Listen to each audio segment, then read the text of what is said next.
What's up, music lovers? Thank you so much for clicking on my channel, and I'm very sorry to say that I have some incredibly bad news for you. Did you know that rock and metal is dead? It's never coming back, it's gone, and it's all because of Nirvana in 1991.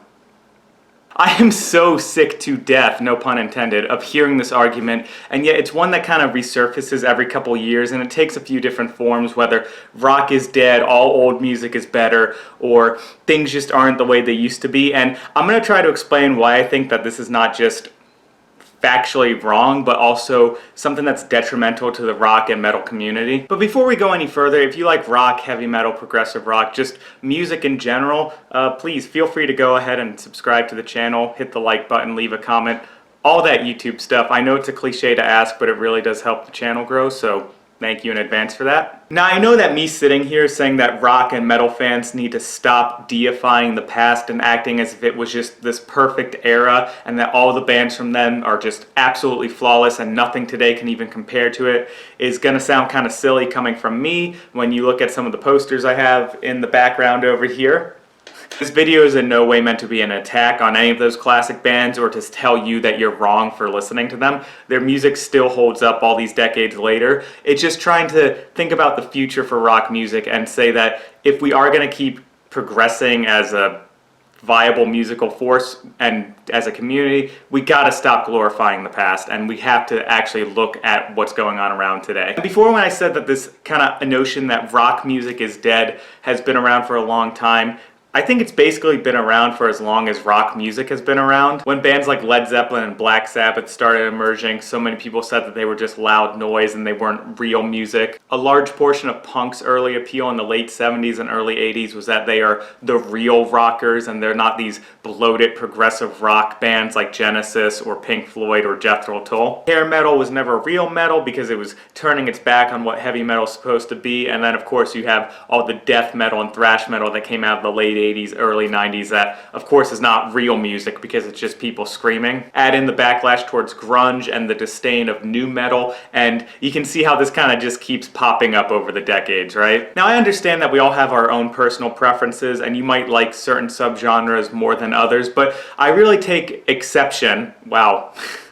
I take exception to this kind of like gatekeeping elitist attitude that, you know, this is when rock music ends, this is when heavy metal ends, and everything else after that just sucks. You know, it's not enough that you're a fan of this kind of music, you have to also hate that other kind of music. If you love metal, you have to hate rap. If you love progressive rock, then fuck all that pop music. And if you're a jazz guitar player, then that means you are the intellectual superior to every other guitar player, especially those that would demean themselves by being a hard rock or heavy metal guitarist.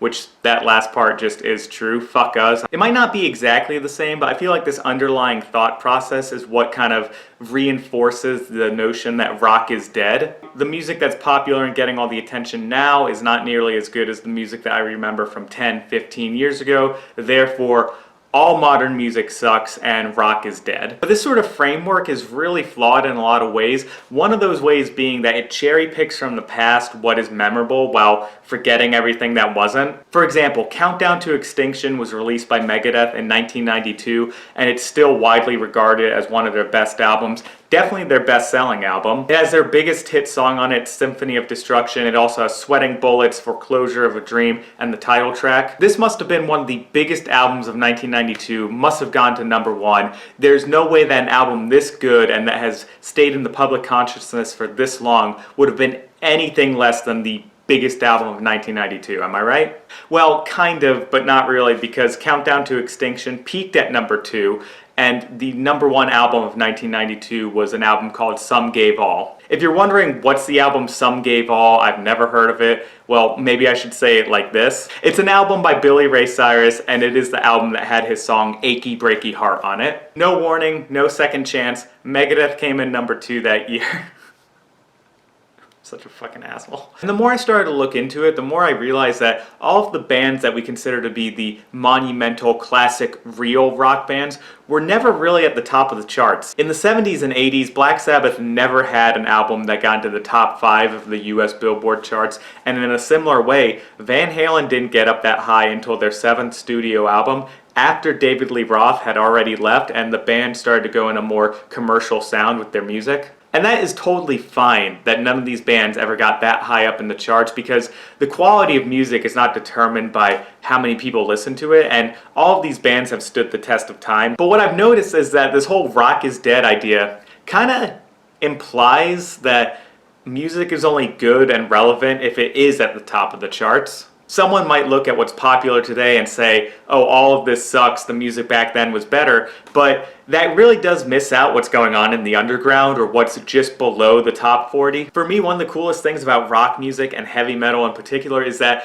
the stuff that goes on in the underground is where the really cool music is being made more often than not. And one of the things I love most about it is that even the biggest bands in the genre are never quite accepted into the mainstream fully.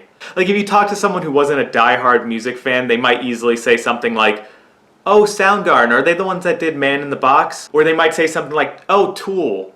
Yeah, the band with those weird music videos, right? No, I can't name a single song by them. Like, who cares if the biggest bands in our genre are not mainstream? The fact that they aren't makes them even cooler. And it's even cooler when you do a deep dive into the underground of hard rock and heavy metal, and you listen to bands and albums that you know nobody except for like fellow music nerds are going to check out. Albums like Damnation, Symbolic, Circus of Sound, Stranger Heads Prevail, Octopus, Deloused in the Comatorium, Tokyo Jukebox, Remission, and Fauna. And if you know every single one of those albums I just mentioned by heart, congratulations, you are as big of a music nerd as I am. Please, subscribe to the channel so we can nerd out on music together. But my point in mentioning all this is to say that rock and metal music has always really thrived with the stuff that is just outside of the top 40. The stuff that is in the underground but kind of bubbling up to mainstream but not quite. That's where the most innovation and the coolest music usually gets made, in my opinion at least. And with that in mind, that's kind of where I want to turn the attention to why I think that this tired cliche trope of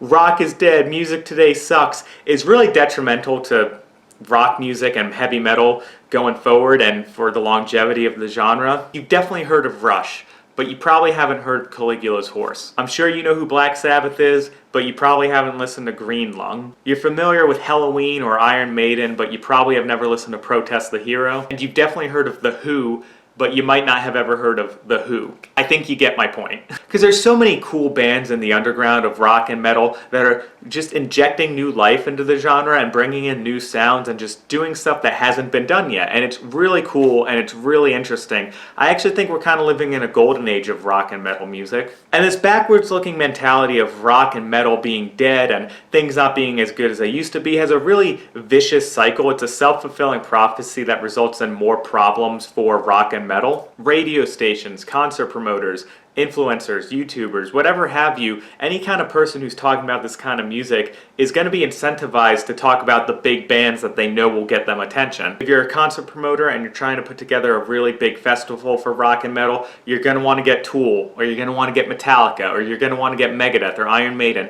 You're not really going to give a chance to these up-and-coming bands, which makes sense because you want something that you know will sell tickets, but at the same time, I don't think that heavy metal and hard rock has done a good job at really promoting the new up-and-coming generations. Nowhere is this more evident than classic rock radio, which plays the exact same songs from the same 15 artists 150,000 times each day. You might not think that's mathematically possible, but they found a way. And this problem of being incentivized to talk about bands that you know will get attention as opposed to ones that are newer but maybe won't get as much attention is something that I've even dealt with on this channel a bit. Like, I know if I do a video about Iron Maiden or Metallica or Black Sabbath that's going to get way more views than a video about obscure and underground artists that I might really be into. And that just sort of limits what artists are being heard and what musicians are getting attention, and it does make it really, really hard for up-and-coming bands to succeed. And so as a fan of rock music and a metalhead, I just hope to see the community kind of push back against this notion more and more as the years go on.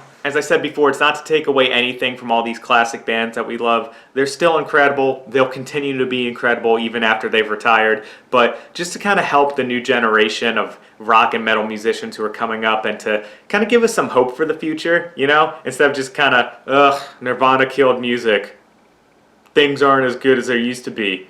Bands used to have guitar solos, now they don't have guitar solos anymore. When you glorify the past, you're usually forgetting about what's going on in the present, as well as a lot of things that happened in the past that you just don't care to remember. Those are just my general thoughts on the talking point of rock is dead, music today sucks, metal is dying, all of that. But now I turn it over to you. What is your opinion on what I've said in this video? Do you agree? Do you disagree? I'd also love to hear some music recommendations in the comments. If there's any hard rock and heavy metal bands that are not getting as much attention but you think are really, really good, please let me know about them in the comments. I always love to hear new music. And if you like this video, feel free to check out my other stuff. I'm sure there's something popping up on the screen right now. Like always, thank you so much for watching, and I hope to see you at the next video.